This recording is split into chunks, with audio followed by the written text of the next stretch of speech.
Gate 47, Dallas, Fort Worth Airport. A pediatric nurse boards the plane carrying stuffed animals. Two pilots at the cockpit door laugh and mock her. Look at the nurse with her teddy bears. Bet she faints at turbulence. Civilians who think flying is scary. 2 hours later, both engines explode. Aircraft falling from 33,000 feet. No restart possible. 178 passengers screaming. Pilots panicking. The nurse stands up. Walks to cockpit. Says, "I'm a pilot. Call sign Nightingale." Air traffic control gasps. Nightingale, the Nightingale. The medevac legend who disappeared. Nobody knew the nurse they mocked was the pilot who would save them all. Before you watch full story, comment below from which country are you watching. Don't forget to subscribe for more amazing stories. Jessica Warner stood at Gate 47 in Dallas, Fort Worth Airport, exhausted beyond words. Her pink scrubs were covered in cartoon unicorns and rainbows. Her messy ponytail was falling apart. Her backpack was stuffed with teddy bears, coloring books, and small toys. She had just finished a brutal 16-hour shift at Dallas Children's Hospital, and all she wanted was to sleep on this flight to Seattle. She was 29 years old, petite at just 5 feet 3 inches, with tired eyes that had seen too much suffering for someone so young. The shift had been particularly brutal. 3 children in critical condition. One had coded twice. Jessica had been there for both resuscitations, her hands steady on the crash cart, her voice calm as she called out orders. The child had survived, barely. Jessica's scrubs still had small bloodstains she hadn't noticed until now. As she approached the gate, she saw 2 pilots standing at the cockpit door. They were greeting passengers as they boarded Southwest Flight 2847 to Seattle. Captain Mike Preston was 48 years old with 22 years of commercial flying experience. He was ex-Navy, and he never let anyone forget it. He stood tall and confident, his uniform perfectly pressed, his attitude unmistakably arrogant. His name tag gleamed. His shoes were polished to a mirror shine. Everything about him screamed, "I'm better than you." First Officer Jake Chen was 32, with 6 years of commercial flying under his belt. He was younger, less experienced, and he usually just followed Preston's lead in everything. Chen was good at his job, but he had learned to stay quiet around Preston. The captain didn't like being challenged. As Jessica walked toward the gate, dragging her tired feet, Preston elbowed Chen in the ribs. "Check out Nurse Nightingale with the Teddy Bear Brigade," Preston said with a smirk, his voice dripping with condescension. Chen snickered, glancing at Jessica's stuffed animal-filled backpack. $10 says she asks for ginger ale when we hit turbulence. Preston spoke louder, clearly wanting Jessica to hear him. "Civilians who think flying is scary crack me up. Try landing on a carrier deck, sweetie, then talk to me about scary." He turned to Chen and added, "These people have no idea what real flying is. They see a little bump and they panic." Jessica's face flushed red with embarrassment. Every word hit her like a punch. She could feel other passengers staring at her. Some looked sympathetic. Others looked away, embarrassed for her. She could say something. She could tell them exactly who she was and what she'd done. She could wipe that smirk off Preston's face in 2 sentences. But what was the point? She was tired. She was emotionally drained. She didn't have the energy for confrontation. Not worth it, she thought to herself. She walked past them silently, her head down, making her way to seat 18C in economy. Behind her, she could hear Preston's stage whisper, intentionally loud enough for her to hear. "Did you see her face? Probably offended we called flying scary." Both pilots laughed as Jessica found her seat and sat down. A few passengers nearby gave her sympathetic looks. They had heard the pilot's rudeness too. An older woman across the aisle leaned over and whispered, "Don't mind them, honey. Some people just have to put others down to feel important." Jessica gave her a weak smile and nodded. She buckled her seatbelt and closed her eyes. She tried to forget their mockery. She tried to forget a lot of things. But in the quiet darkness behind her eyelids, she heard Sarah's voice from years ago, "Jess, don't let anyone make you feel small. You're Nightingale. You're a legend." Jessica's jaw tightened. She took a deep breath and let it go. Not worth it. Not today. What Captain Preston and First Officer Chin didn't know was who Jessica Warner really was. 8 years ago, Jessica Warner had joined the Air National Guard. She became a C-130 Hercules pilot, one of the youngest female pilots in her unit. She was good. Very good. The training had been brutal. Out of 45 candidates in her class, only 12 graduated. Jessica was the only woman. She faced doubts from instructors, skepticism from fellow trainees, and constant pressure to prove herself. But she never complained. She just flew better than everyone else. During her first deployment to Afghanistan, Jessica flew medevac missions. Medical evacuation. She transported wounded soldiers from the battlefield to field hospitals where they could get life-saving treatment. Her first mission was terrifying. A Marine had been hit by an IED. He was bleeding badly, barely conscious. The landing zone was under sporadic fire. Jessica's hands had trembled on the controls as she brought the massive C-130 down onto a damaged airstrip. But once she started flying, something changed. Her hands became steady. Her mind became clear. She flew that C-130 like it was an extension of her own body. The medical team in the back of the aircraft noticed something unusual. Despite the rough conditions, despite the damaged runway, despite the urgency, Jessica's landing was incredibly smooth. The wounded Marine didn't feel a single bump. On her very first medevac mission, a grizzled old flight engineer nicknamed her Nightingale. "Why Nightingale?" she had asked after they landed safely. "Because you fly like you're carrying glass, not cargo," he said. "Smoothest flying I've ever felt. These wounded boys need that. You got a gift, kid." The name stuck. From that day forward, she was Nightingale. Over the next 8 years, Jessica flew 47 emergency medevac missions. Many of them were in combat conditions. She landed on damaged airstrips under fire. She flew through sandstorms and at night with minimal visibility.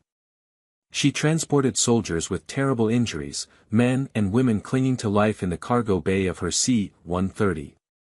And she never lost a single patient during transport. Not one. Air Force doctors said, "Nightingale flies like she's carrying glass, not cargo." Other pilots called her the pilot who flies with angel hands. Her survival rate was 100% because her flying was so incredibly stable that medics could work on patients even while the aircraft was in the air. By the time she was 27, Jessica had completed 1,200 flight hours. She was qualified on multiple aircraft types. She was certified as an instructor pilot. She was on track for promotion to captain in the military. Everyone assumed she would have a long, distinguished military career. Then everything changed. 2 years ago, Jessica's closest friend and fellow C-130 pilot, Lieutenant Sarah Martinez, crashed during a routine night landing exercise. It wasn't pilot error. It was mechanical failure. The hydraulics had failed without warning.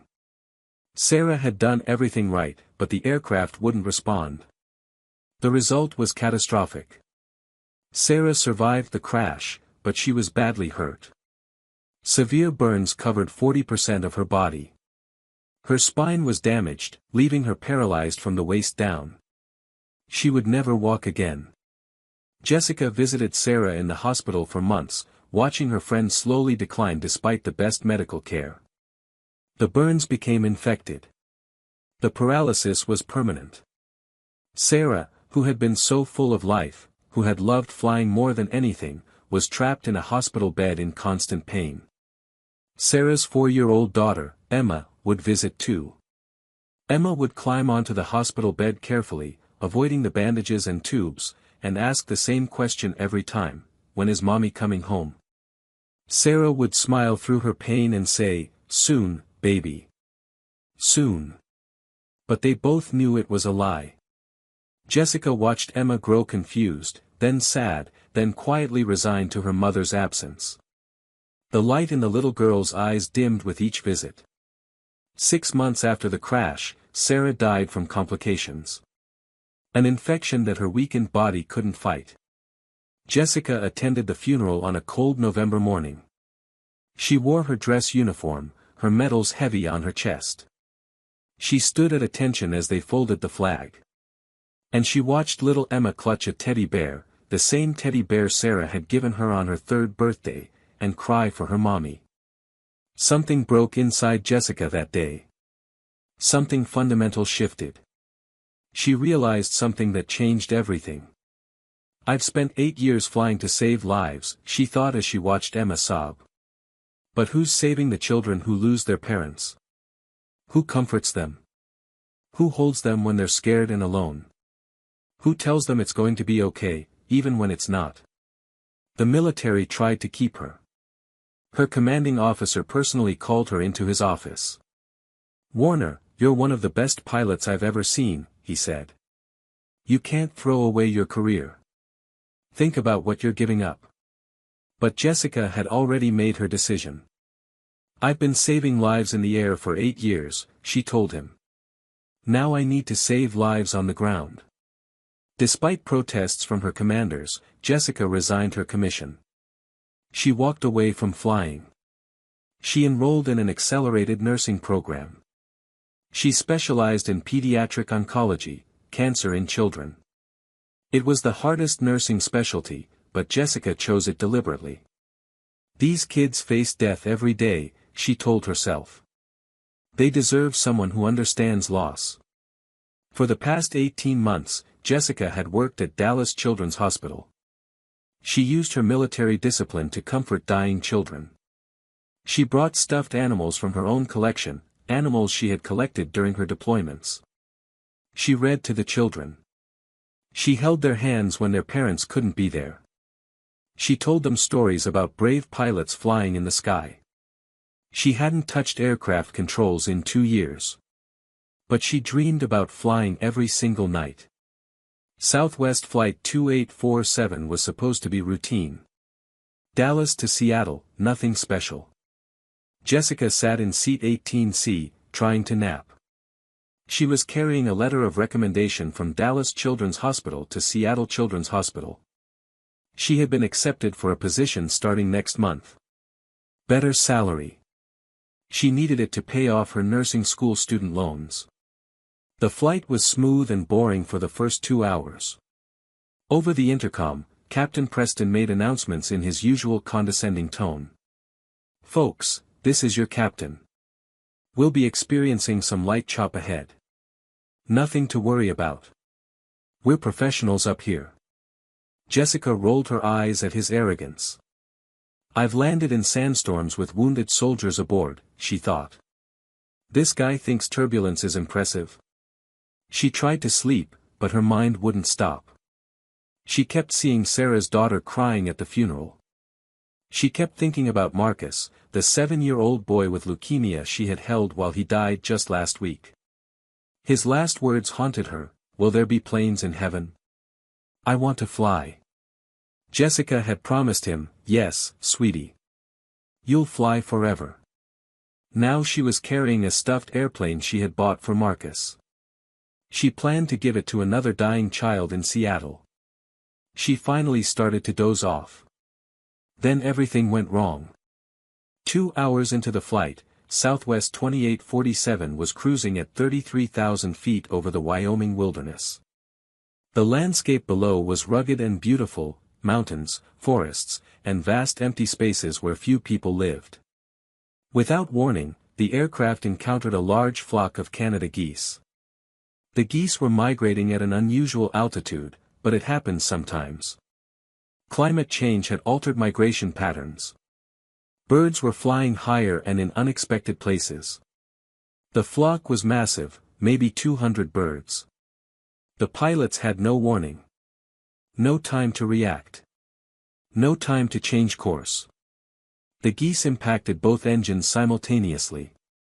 In an instant, everything changed. The effect was catastrophic. Both turbine blades were destroyed. The geese were sucked into the engines at 500 miles per hour. Metal blades shattered. Multiple compressor stages failed in both engines at the same time. It was a one-in-a-million event, the kind pilots train for, but pray never happens. Immediate dual flameout. Both engines quit. Massive banging sounds shook the aircraft like explosions. The plane shuddered violently, throwing passengers against their seatbelts. Overhead bins popped open. Bags fell. People screamed. Jessica jolted awake instantly. She knew that sound. She had heard turbine failures before during training exercises. But never both engines at once. Never like this. Her military training kicked in immediately. Her mind went from groggy to crystal clear in 1 second. Oxygen masks dropped from the ceiling, swinging wildly. All around her, passengers were panicking, grabbing for masks, screaming, crying, praying. Preston's voice came over the intercom, and for the first time, he sounded panicked. His professional pilot voice was gone. Now he just sounded scared. "Ladies and gentlemen, we've had a situation with our engines. We're working on it. Please remain calm and keep your seatbelts fastened." Jessica listened carefully to the engine sounds. Silence. Complete silence. No whine of turbines. No rush of air. Nothing. Both engines were dead. The aircraft was now gliding powerless from 33,000 feet. They had become a 75-ton glider with 178 people on board. Jessica's mind immediately started calculating. She couldn't help it. 8 years of military training kicked in automatically. Her brain became a computer, processing data, running scenarios, calculating probabilities. Altitude, 33,000 feet. Descent rate, the aircraft would start descending at approximately 1,800 feet per minute once it stabilized. Glide time, maybe 17 to 18 minutes before ground impact. Possibly 20 if they flew it perfectly. Nearest airport, Casper, Wyoming, 89 miles away. Glide ratio for a Boeing 737, approximately 17 to 1 in optimal conditions. The plane would travel about 17 miles forward for every mile of altitude lost. Maximum glide distance from this altitude, approximately 90 to 95 miles in perfect conditions. Could they make Casper? Possibly. But there was a headwind. Jessica could feel it in the way the aircraft was moving. That would reduce their range significantly. Maybe to 80 to 85 miles maximum. It would be close. Very close. Possibly impossible. Interstate 80 was somewhere below them, but she couldn't see it through the clouds. That might be a better option. A highway landing. Risky, but she had trained for it. Jessica unbuckled her seatbelt slightly, ready to move if needed. She listened to the cockpit communications over the cabin speakers. This was bad. Very bad. But she had been in bad situations before. And she had always found a way through. In the cockpit, Captain Preston and First Officer Chen were frantically running emergency restart checklists. They tried everything to relight the engines. Nothing worked. The engines were too damaged from the bird strike. Restart was impossible. "Captain, we've got nothing," Chen said, his voice tight with fear. "Both engines are gone. Turbine damage is too severe." Preston's voice was shaking. "Keep trying. There has to be something." "Sir, we're descending through 28,000 feet, Chen said urgently. "We need to declare an emergency and find a landing spot now." Preston made the Mayday call. "Mayday, Mayday, Southwest 2847. Dual engine failure. 178 souls on board. We are gliding, descending through 27,000 feet. Denver Center responded immediately. Southwest 2847, nearest suitable airport is Casper Regional, 92 miles from your current position. We won't make it, Preston said. Winds aloft are 40 knots headwind. Copy. Stand by for alternatives. Jessica sat in seat 18C, listening to everything through the cabin speakers. The cockpit communications were being broadcast so passengers could hear what was happening. She did mental calculations. It was automatic after years of training. Current altitude, 26,000 feet. Descent rate, approximately 1,800 feet per minute. Glide ratio for a Boeing 737, approximately 17:1. The plane would travel 17 miles forward for every 1 mile down. Total glide distance, maybe 80 to 85 miles maximum. Casper Airport was 92 miles away. They wouldn't make it. But Interstate 80 ran below them, roughly parallel to their flight path. If they could find a straight section of highway, they might be able to land there. Jessica had done highway landings in the C-130 during training. Similar principles, just a different aircraft. The problem was Captain Preston. He didn't sound confident. His voice was getting more panicked with each transmission. Chen sounded terrified too. They weren't thinking clearly. Panic does that to people. Someone needed to help them. Jessica unbuckled her seatbelt and stood up. The mother sitting across the aisle was crying with her 2 young daughters. "Where are you going?" the mother asked Jessica desperately. "Are we going to die?" Jessica knelt beside them. "I'm going to help the pilots. I promise we'll be okay. Hug your mom tight and think about your favorite place." She walked forward through the cabin. Passengers were sobbing and praying all around her. A man grabbed her arm. "You can't go up there. Sit down." Jessica looked him in the eye, her voice firm. "I'm a pilot. Let go." She continued forward. The flight attendant, Rita, was blocking the cockpit door.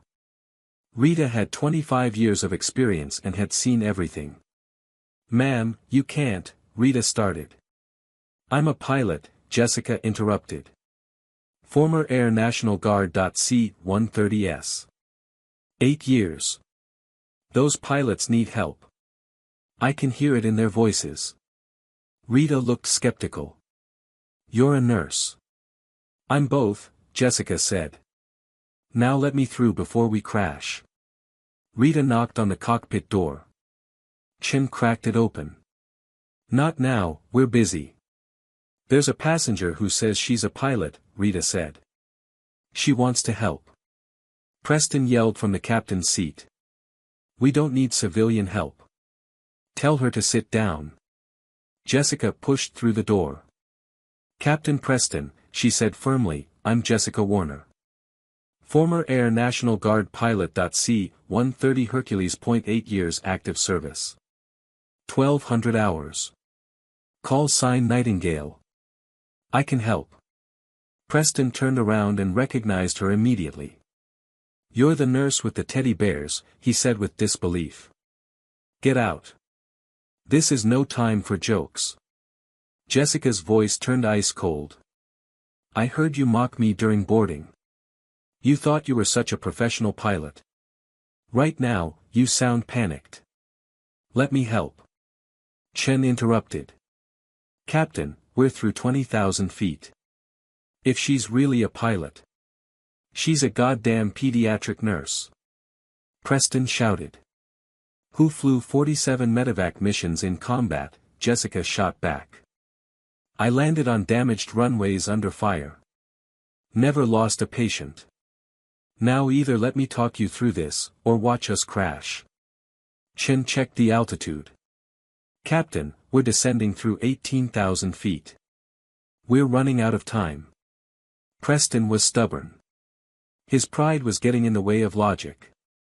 "I don't need help from Jessica grabbed the radio, cutting him off. Her voice was firm and professional. Denver Center, this is Jessica Warner. Former Air National Guard C-130 pilot, call sign Nightingale, currently aboard Southwest 2847. I'm taking an advisory role for this emergency landing. There was shocked silence on the frequency. Several seconds passed. Controllers at Denver Center were processing what they had just heard. Then a different voice came on. It was an older controller, his voice filled with recognition and disbelief. Nightingale? Is this actually Major Warner? From the 146th Airlift Wing? Jessica's heart skipped a beat. Someone recognized her call sign. After 2 years away from flying, someone still remembered. Affirmative, she said, her voice steady despite the emotion welling up inside her. But I'm a civilian now. And I need immediate terrain analysis for an emergency landing on Interstate 80.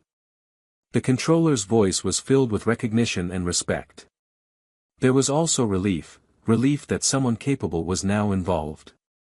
Nightingale, this is Colonel Matthews, retired.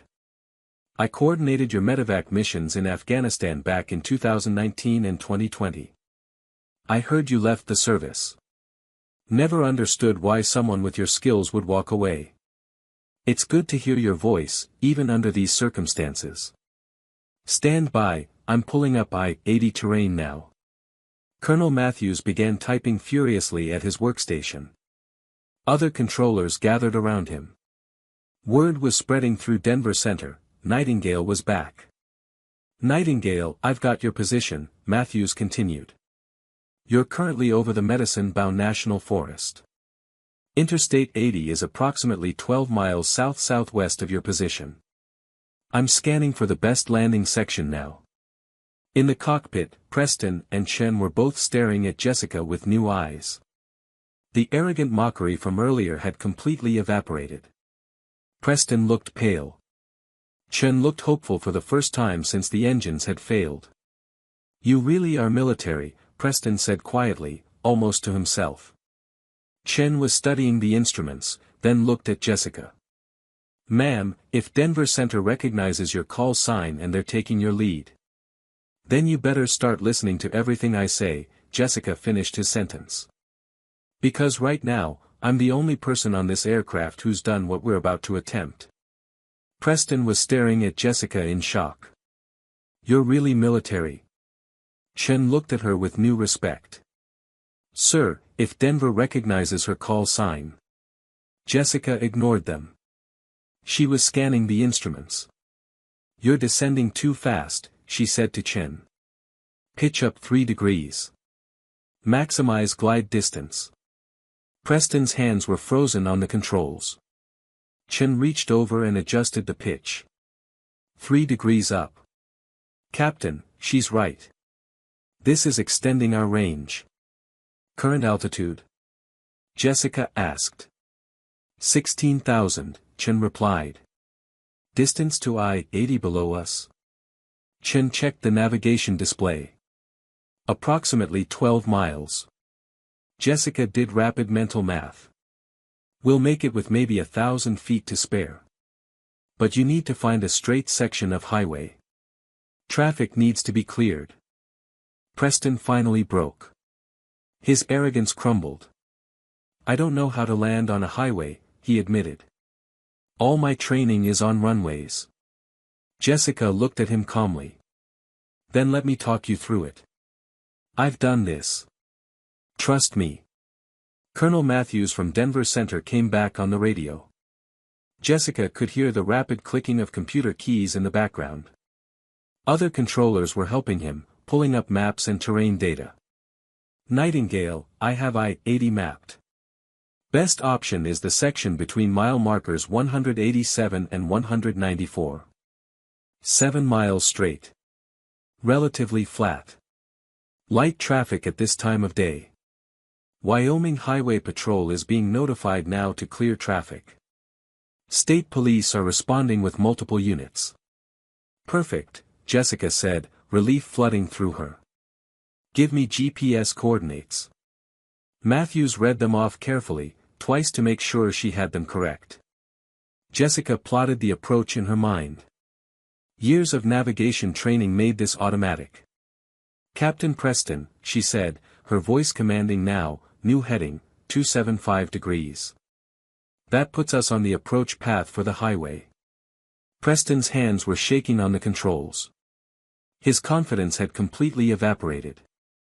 The arrogant Navy pilot from the boarding gate was gone. Now he was just a scared man facing a situation he had never trained for.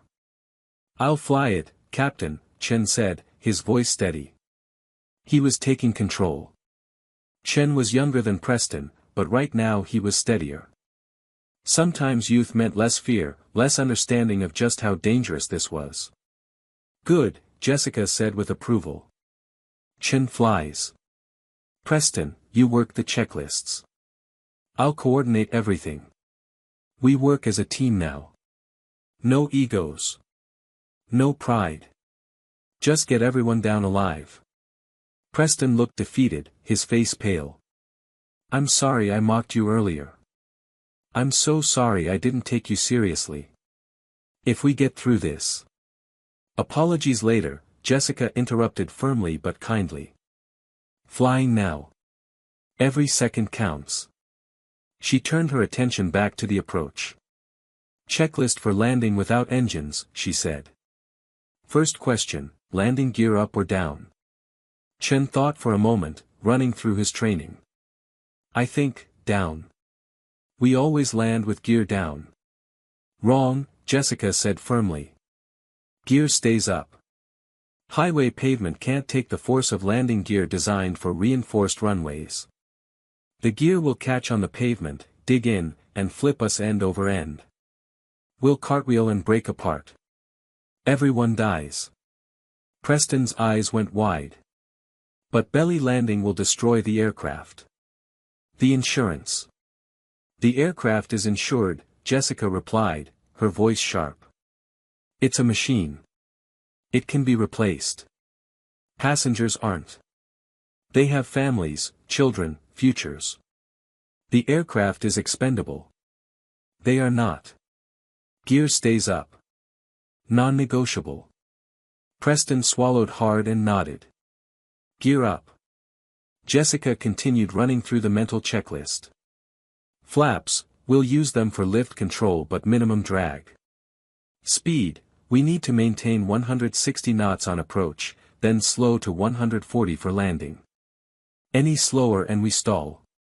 Any faster and we won't be able to stop on the highway." She turned to Preston.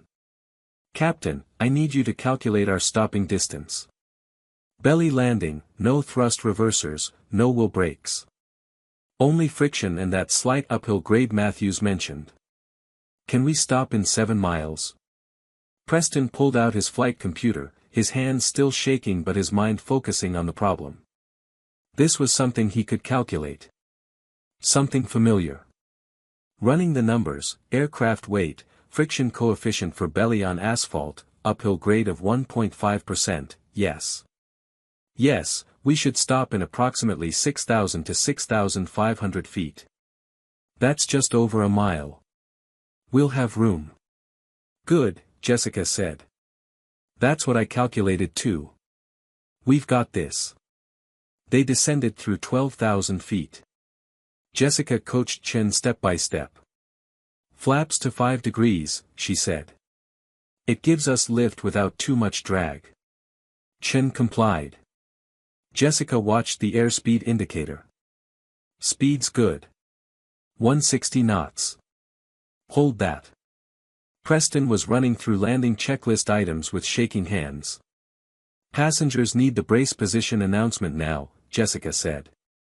Preston keyed the PA system. Ladies and gentlemen, we are making an emergency landing on the highway below. Everyone assume brace position. This is going to be rough, but you will survive. Jessica thought to herself, better announcement than before. He's learning. At 8,000 feet, Jessica spotted Interstate 80 through the clouds. Visual on the highway. 12 o'clock, she called out. I see it, Chen said. Adjust heading 2 degrees right, Jessica instructed. Line up perfectly. No margin for error. Chen made the correction. 2 degrees right. Descending through 6,000 feet, Jessica explained every decision. Chen, the highway is narrow compared to a runway. Your natural instinct will be to flare high. Don't. Flare low and hard. Get the aircraft on the pavement fast. We can't afford to float. Flare low, Chen repeated. Got it. When we touch down, you'll feel scraping sounds. That's the belly. Don't panic. Keep the wings level. Use the rudder to stay straight. Preston asked, what about thrust reversers? No engines means no reversers, Jessica explained. We stop using friction and brakes. This highway has an upgrade slope ahead. That'll help with deceleration. Chen's voice was nervous. I've never landed without engines. Neither have I on a 737, Jessica admitted. But physics are physics. Trust your training and my guidance. I'll talk you through every foot. At 3,000 feet, passengers could see the highway below. Police cars with flashing lights were blocking traffic. News helicopters were already filming the scene. Altitude 3,000, Jessica called out. Speed 150. Perfect. Extend flaps to 15 degrees. Chen complied. The aircraft was now in full landing configuration, except the gear was up. At 2,000 feet, Jessica continued. Chen, you're doing great. Keep the descent rate steady. 1,000 feet per minute. Chen's voice was shaking. I can see cars clearing the highway. Don't look at the cars, Jessica said. Eyes on the aim point. Mile marker 190. Focus on that. At 1,000 feet, Jessica saw a problem. There was a semi-truck still on the highway that hadn't moved. Highway patrol, she called on the radio, you've got a vehicle at mile marker 189. Needs clearing now. The police radio crackled.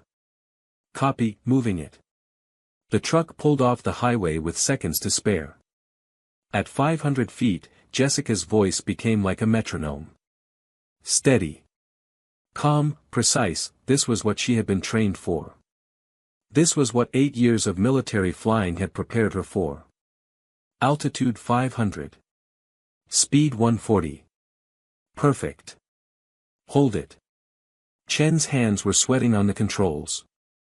He could see the highway clearly now. It looked impossibly narrow. Cars had been cleared, but he could see the police vehicles on the shoulders, their lights flashing. News helicopters hovered at a safe distance. At 300 feet, altitude 300. Start your flare. Gently. Raise the nose 5 degrees. Chen pulled back on the yoke. The nose rose gradually. Jessica watched the instruments and the approaching highway with equal attention. Good. Hold that pitch. Don't let it drop. At 200 feet, the ground was rushing up at them. Passengers who had their eyes open could see individual cars on the side of the highway. They could see people standing and watching. They could see the long stretch of empty pavement waiting for them. Altitude 200, Jessica called out. You're doing great, Chen. Stay focused. At 100 feet, hold that attitude. Let it settle. Don't force it. The aircraft will tell you when it's ready. Preston was gripping his armrests so hard his knuckles were white.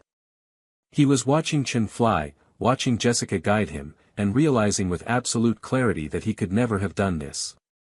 His 22 years of experience meant nothing right now. This woman, this nurse he had mocked, was saving all their lives. At 50 feet, the aircraft was dropping toward the highway. Chen could see the texture of the pavement.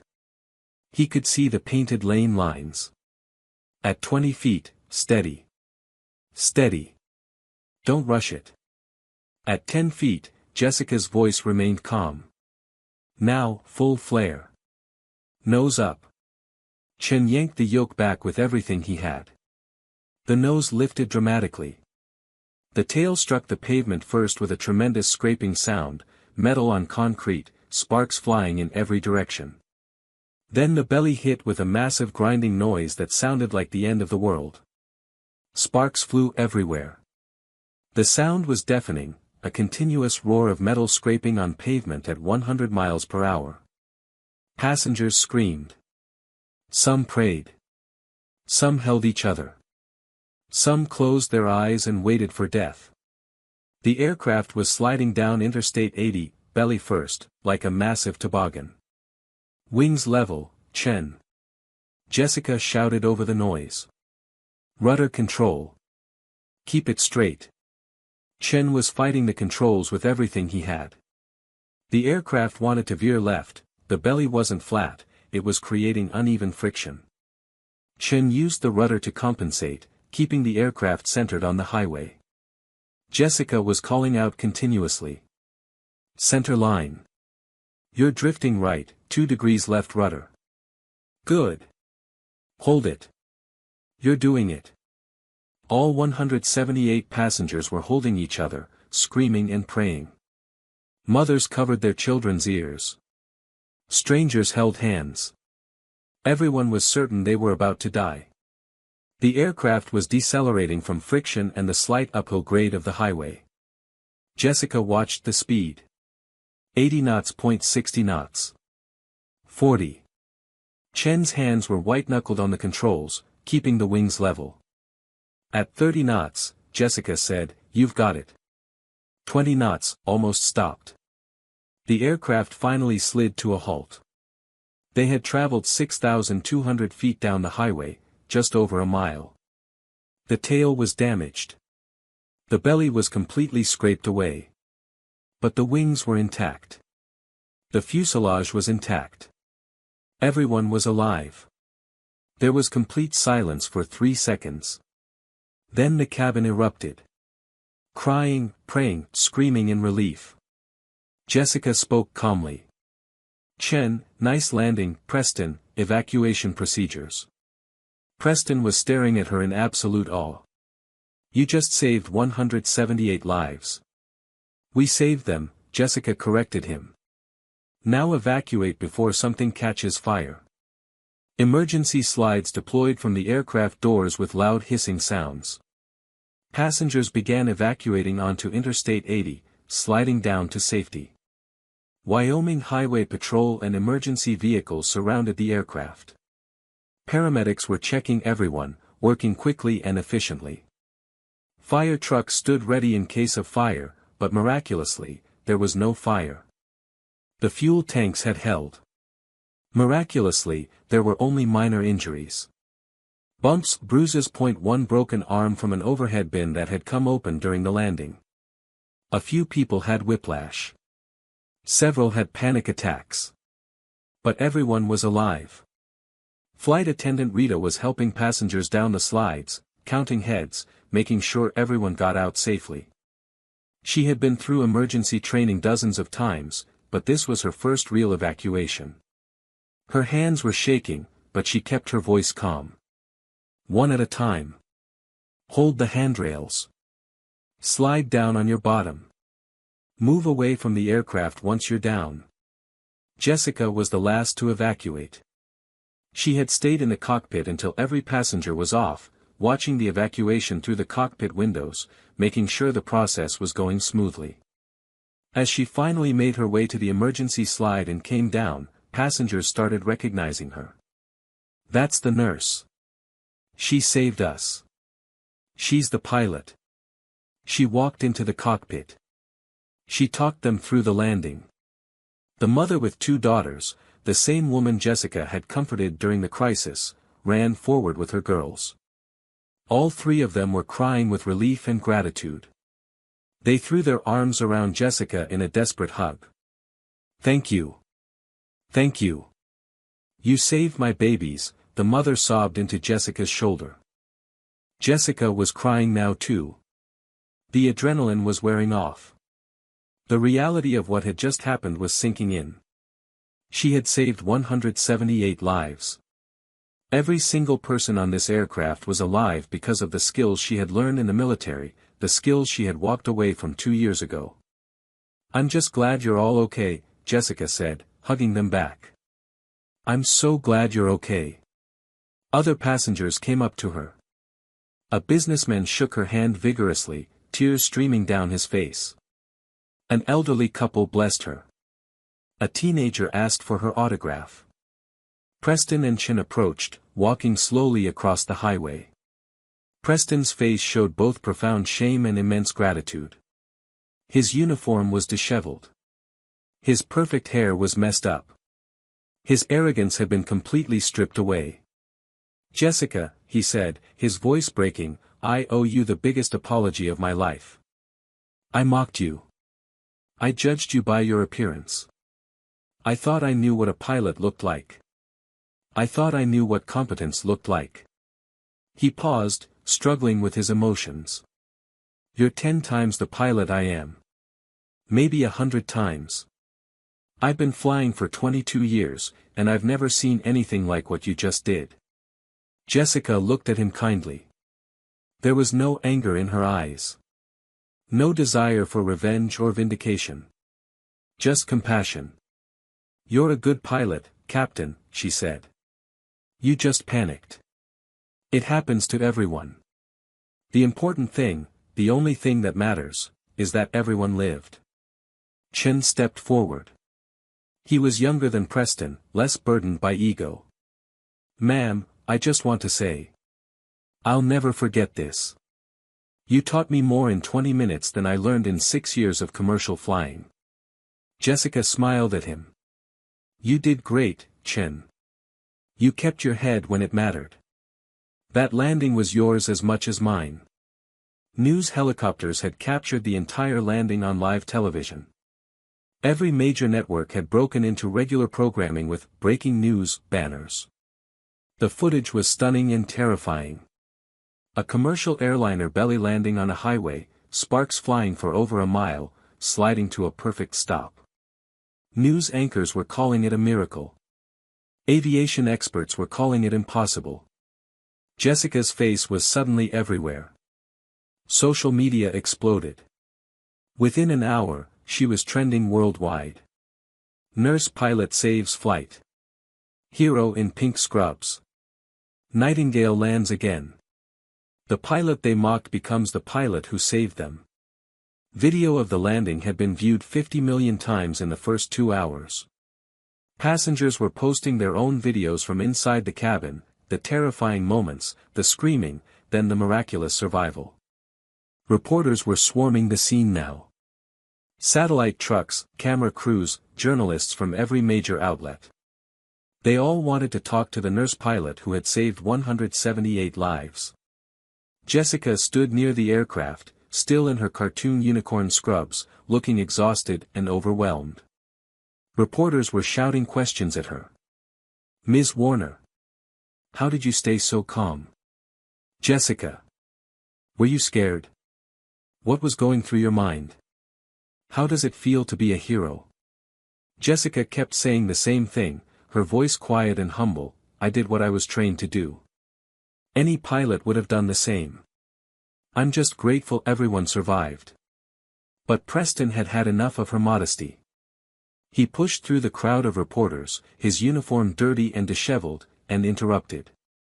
"No," he said firmly, his voice carrying authority. "Any pilot wouldn't have. Stop saying that." The reporters turned to him, cameras swinging in his direction. Preston continued, his voice emotional but clear. "I'm a 22-year veteran with thousands of hours of flight time. I'm ex-Navy. I've landed on carrier decks. I thought I was experienced. I thought I knew what I was doing." He paused, struggling with his emotions. "But up there, at 33,000 feet with both engines gone, I was freezing.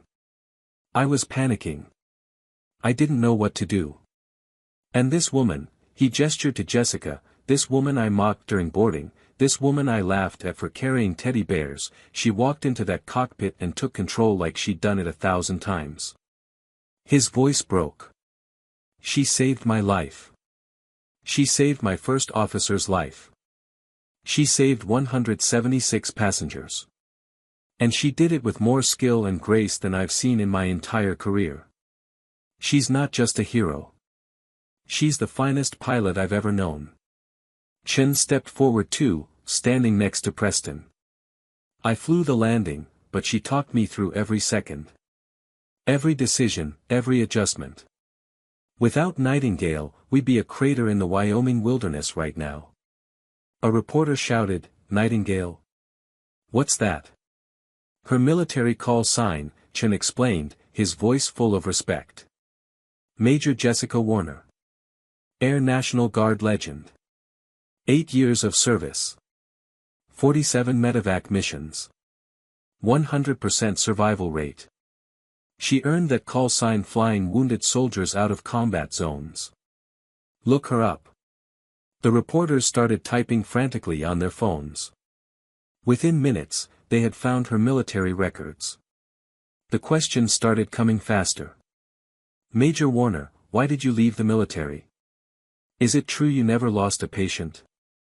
How many emergency landings have you done? Why did you become a nurse? Jessica held up her hands, overwhelmed. Please. Please. I'm not comfortable with all this attention. I'm just glad everyone is safe. That's all that matters. But the story was already beyond her control. It was spreading worldwide. The nurse pilot who saved 178 lives. The hero in cartoon scrubs. Nightingale had landed again. Within hours, Jessica's military records became public. Major Jessica Warner. 146th Airlift Wing, Air National Guard. 8 years of service. 1,200 flight hours. 47 medevac missions. 100% patient survival rate.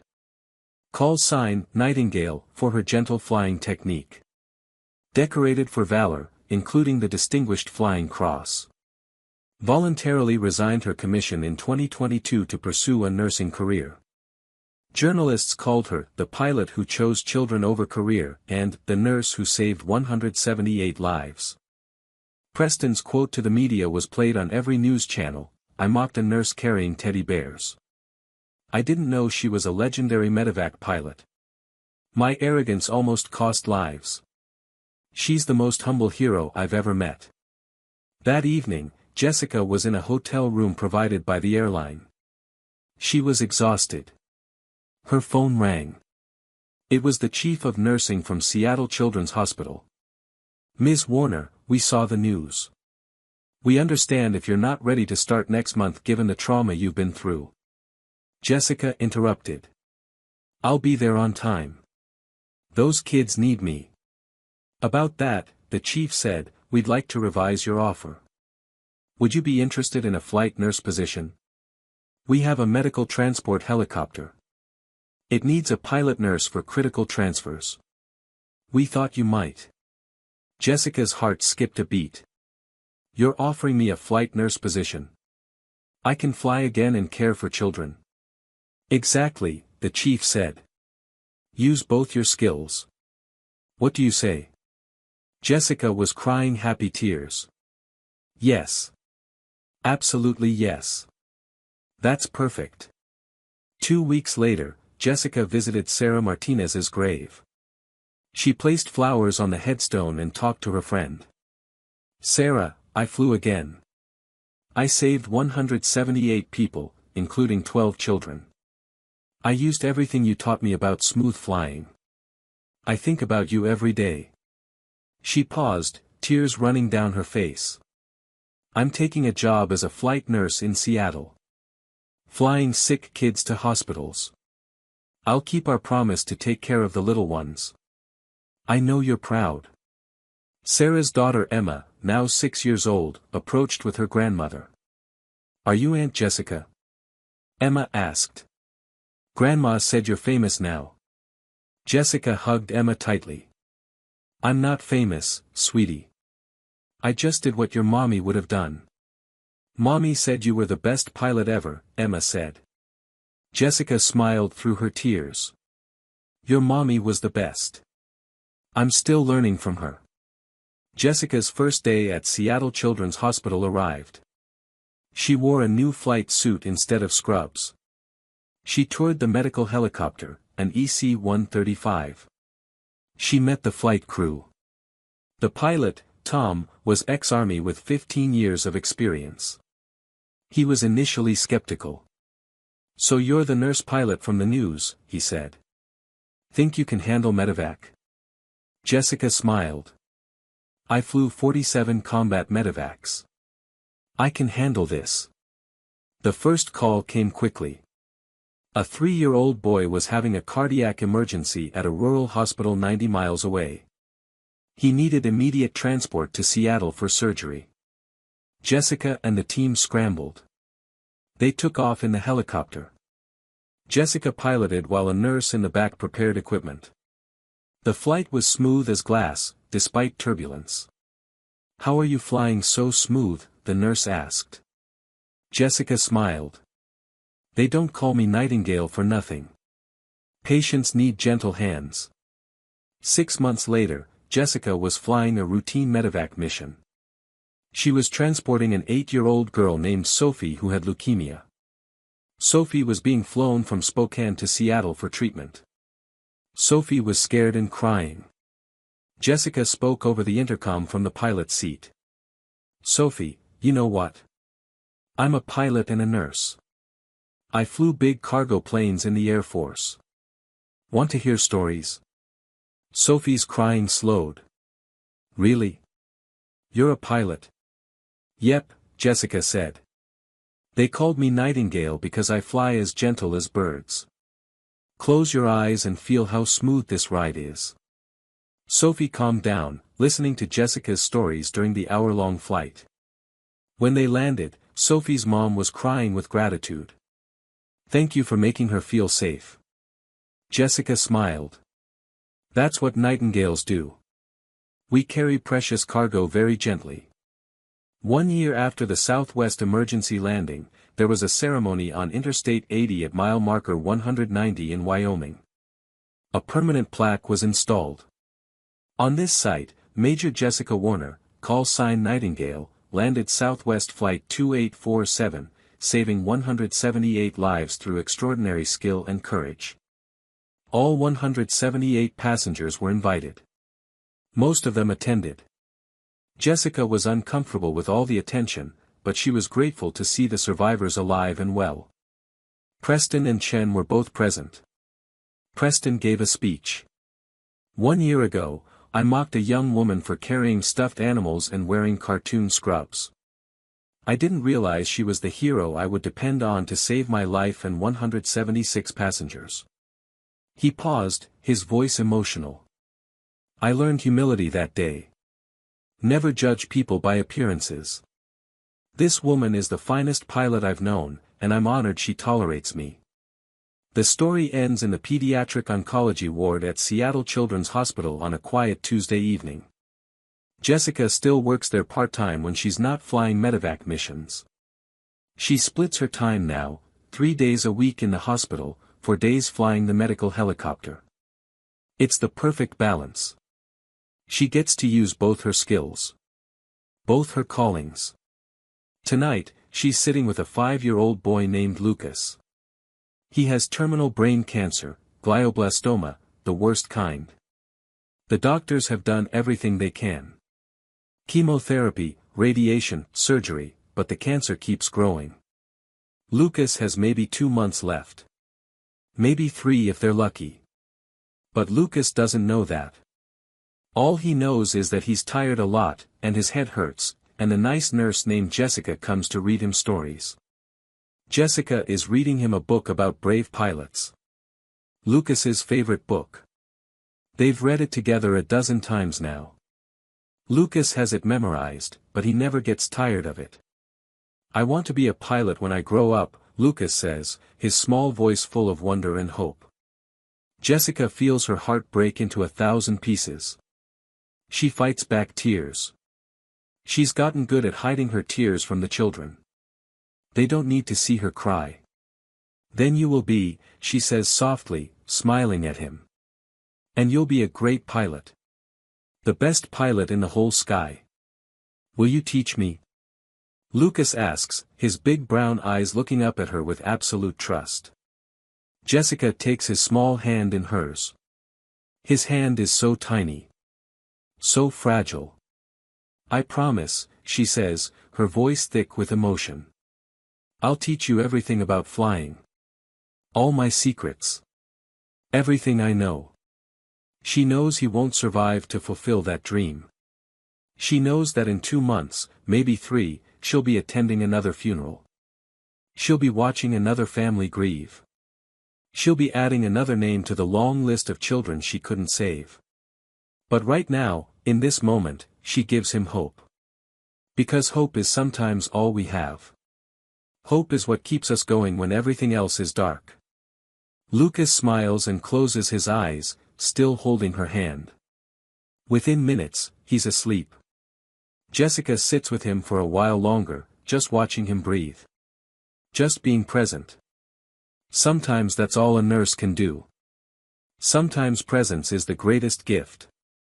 Later that night, Jessica is in the medical helicopter, flying an emergency transport. A teenage girl with a severe asthma attack needs to get from a rural hospital to Seattle's ICU. Time is critical. Jessica pilots the helicopter through the darkness, her hands steady on the controls. Below her, the lights of Seattle glitter like stars. Above her, the real stars shine in the clear night sky. As she flies, tears run down her face. She thinks about Lucas. She thinks about Marcus, who died last year. She thinks about all the children she's held while they took their last breaths. She thinks about Sarah Martinez and little Emma. She whispers to herself, her voice barely audible over the helicopter's engines. I fly for them. For the ones who can't anymore, for Marcus and Lucas and Emma and all of them. Nightingale doesn't retire. She just finds new ways to use gentle hands. Whether landing aircraft with no engines or holding dying children while they dream of flying.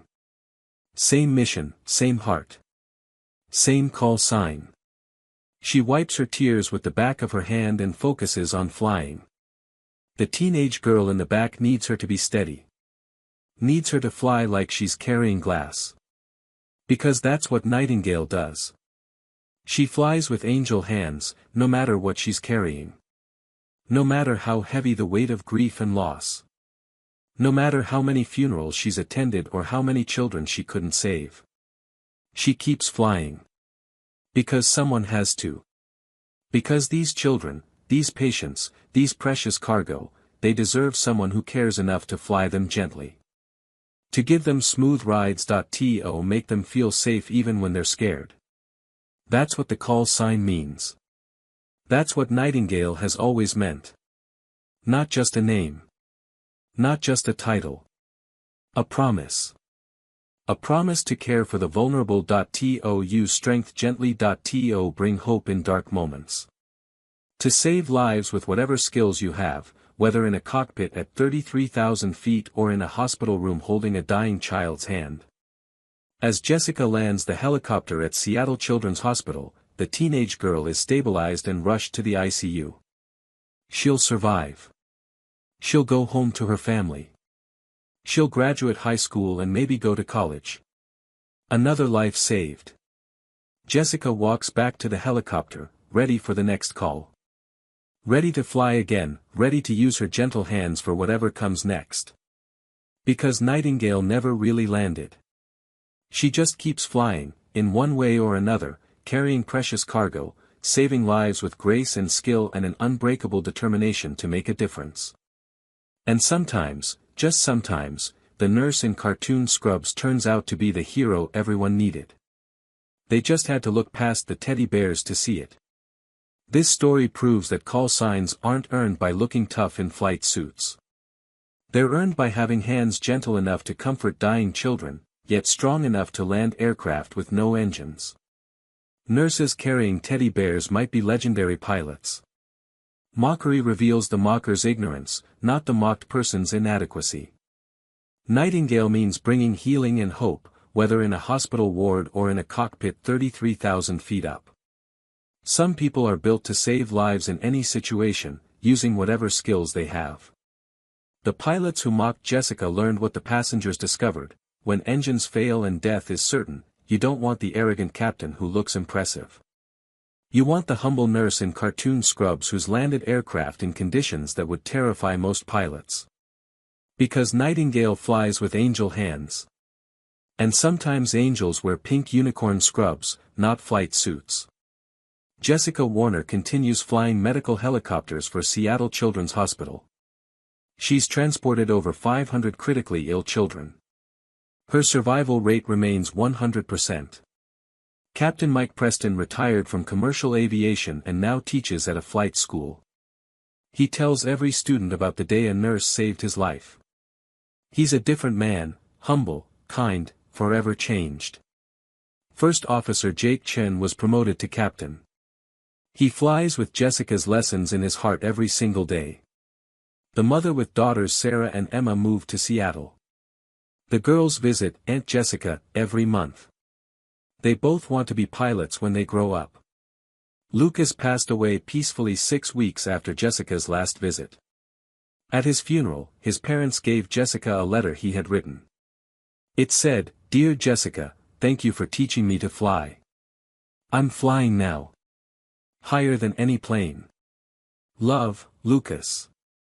Jessica keeps that letter in her flight suit pocket. Every single flight.